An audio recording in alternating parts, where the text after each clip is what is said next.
Hey, Axis and Allies players, the good captain here. Sorry about the delay. I was getting the first couple of videos out in the 1914 series on the primary channel, but let's continue with this for now. Let's review what happened on round 18. The French purchased 4 infantry, 2 armor, and 1 artillery. And yeah, looks like they just generally push east to move into Switzerland. Okay, everything looks okay.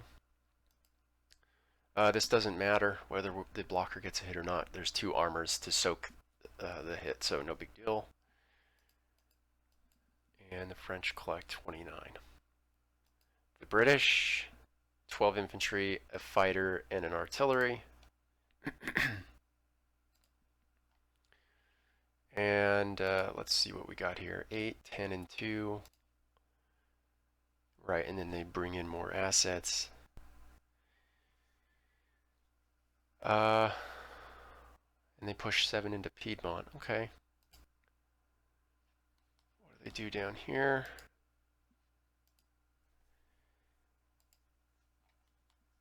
Okay, yeah, they pull back, replenish a bit there.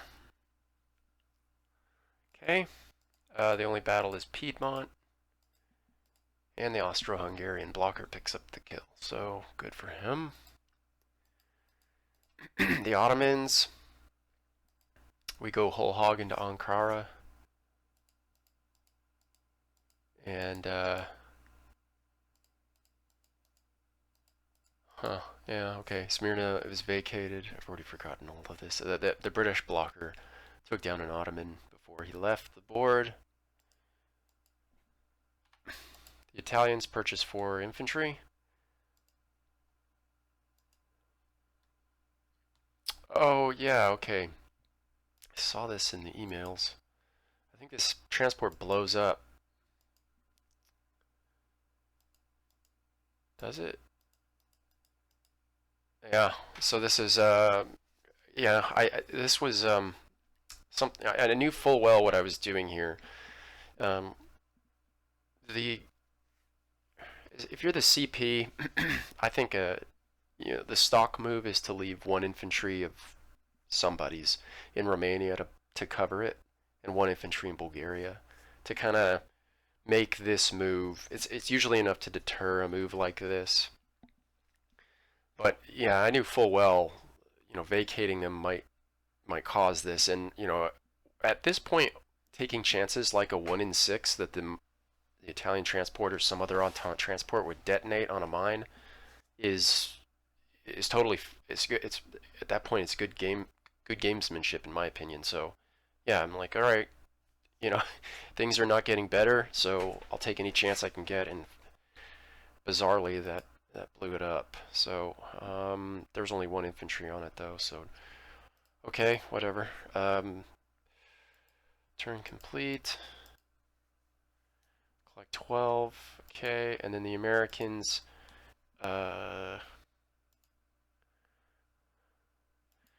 Basically, everybody, the Italians and Americans consolidate in Venice. So this makes this turn extraordinarily simple.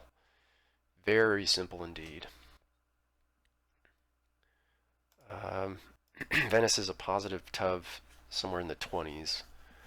So, sorry, that means I take away 8 more infantry or something like that. 7 or 8 more infantry than I lose if I attack. Thanks in part to the armor. But still it would be positive. So, yeah, we have to attack. We, of course, build all infantry. And I'll even go so far as to yank this up here and bring these assets down here. And this guy, yeah, I mean, there's like a 25% chance we clip Ukraine in 1 round of combat, but we absolutely have to attack. I think that's everybody. So we'll just roll the dice, see how close we get.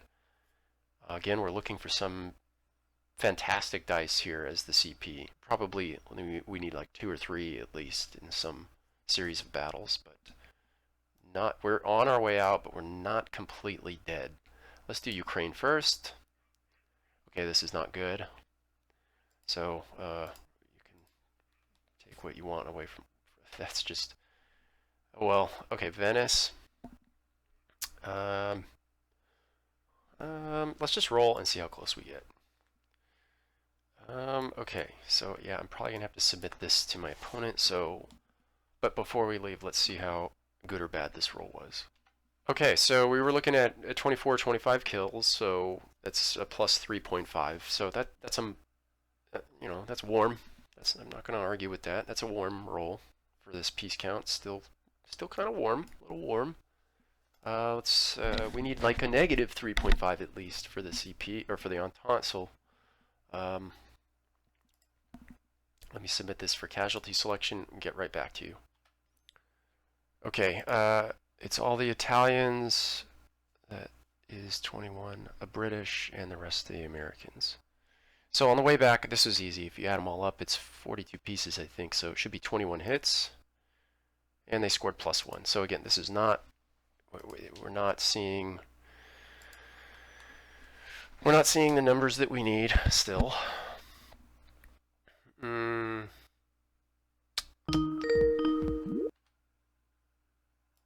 Okay. Let's just place and move on. Let's see.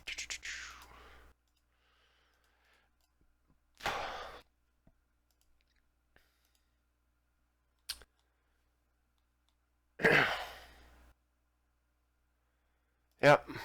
Actually, let's see what the total. Yeah. Huh. Okay. Nothing too fancy. This is another opportunity to score big. This is like a dead even tub, or maybe just slightly in par of the CP. But yeah, we push every piece that we have into Switzerland. And of course, we just keep chaining our infantry down like this. Fighter can come here.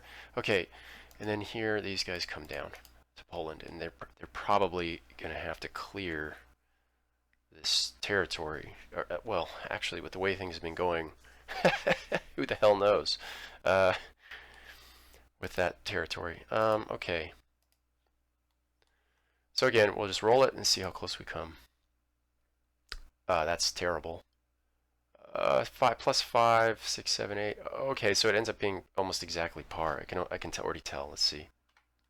Yeah, okay, so it's a par roll. It's actually right down. That's as close to the center of the bell curve as you can get. So the Germans roll par, and let's check. Man, I got to do this again. Yeah, okay, it's Americans, British, and French infantry. And again, we'll just roll the dice back and see how good or bad it is. And then if there was ever a battle that went right down the middle, front to back, it's this one.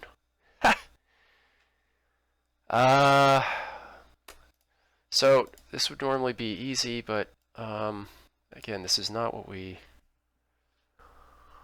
So let's see, the French will have 21 infantry and 2 armor. And we'll have 9 infantry, 15 artillery. I hate to do this to you, but tanks are gonna have to absorb. We need more warm bodies. That's too bad. Well, we can take solace in knowing we did the best we could. Is this a concession? Let me think. Let me give it a quick pause here. Yeah, I think this is a good place to call it. When I analyze the French counterattack, it's a really positive tub swing, and we can't eat that, so it'll cut into our artillery, and we'll have even though that we made good progress in Venice, it's offset by the steady stream of reinforcements that are going to be brought in. Yeah, you could probably keep this game going for a few more turns, but I think this is a good place to call it. I'm glad that we did this sort of alternate timeline thing. I, I I think this was a more entertaining game for sure, and also probably the better way to play it as the CP. I chose to do that Paris charge because I felt like I've been in that situation where the board state was something that was familiar to me before I made that turn to Paris, but I'd never made it turn to Paris, so I kind of wanted to see how that played out, and it basically more or less played out the way I thought it would. Basically, one or two battles that needed to go more in the way of the CP uh, than they did. And then this was a little bit more drawn out, a lot more fighting. But by and large, it appears that the fights either cut down the middle, or in the case of these backwater fights, the Ukraine, and especially earlier in Sevastopol before it went um, inactive due to the revolution, those hurt like hell. So it's hard to recover from those.